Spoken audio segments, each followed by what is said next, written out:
More weird and experimental stuff today. Pre-workout Oreos. Welcome everybody to Everything is Inspiration. My name is Nam. Today is day 14 of our 30-day D&D challenge. Today's discussion is going to be about my favorite NPC. I already talked about an NPC that I really liked.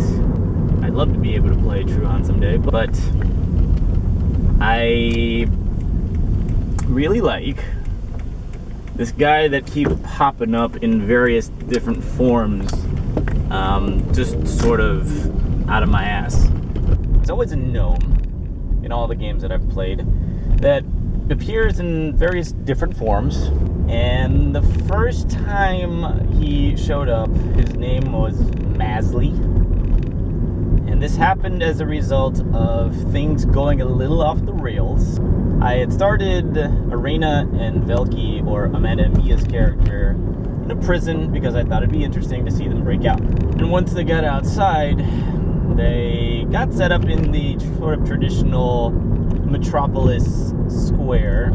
I hadn't thought too far ahead about how this was going to actually be set up as a city. And I was going to build the metropolis as we went along because of the random generators that are out there that are really awesome. Shout out to donjon.bin.sh for having a dungeon master's back. But they escaped the prison, made their way to a market square, tried to hide, talked to a lady to try to buy a cloak, and then got spotted and ran. And at this point, I don't think I had prepared for there to be a dock, but one of my players asked, is there a dock? And in my mind, in trying to be a good dungeon master, I said, sure, there's a dock. So now the city is now a port city. Or they ran to the dock, and Arena being a rogue, more specifically a Bernarcane trickster rogue, she wanted to see if Thieves' Cant would function to find a ship with passage.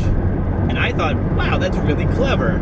I hadn't planned on that, but because of your clever thinking, I am going to reward you with a roll, and if you roll decently high enough, you'll spot. And she did. And there's a little part of me that tiny bit frustrated, but the proudness that I had in facilitating this clever thinking trumps that frustration in having to make up an entire scenario that I hadn't prepared for. But I said that there was a ship on the flag.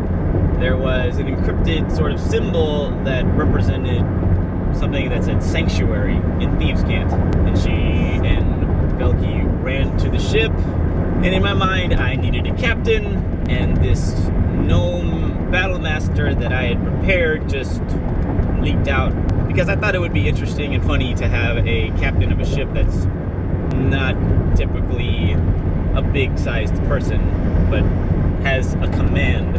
In my world, gnomes have a northeasterly regional dialect. So New York, Boston, all of those areas. This guy who operates a smuggler ship with the merchant vessel as a front met the two. I don't exactly remember the voice that I used. It was probably something along the lines of this.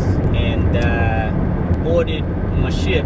There was a natural sense of frustration, but you know, we thieves, we live by a code, and so when one of our kind asks for help, we have to oblige. And so they got stuffed into a smuggler's compartment in his room. Moments later, a police officer of the city guard shows up, asks to see if these people had entered the ship. He's like, nah, I haven't seen anybody. That let this NPC shine quite a bit.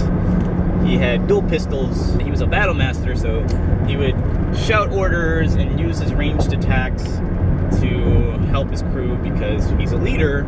And I also saw that as a battle master. Thus far, he is my favorite NPC. Thank you for listening to this experiment. I should probably eat this at some point, but I don't want to talk with my mouth full because that's rude. It's kind of fun to gesture with an Oreo in your hand. I love you guys. Play D&D. See you tomorrow.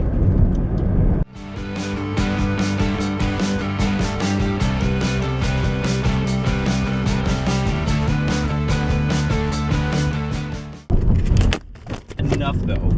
Son of a bitch.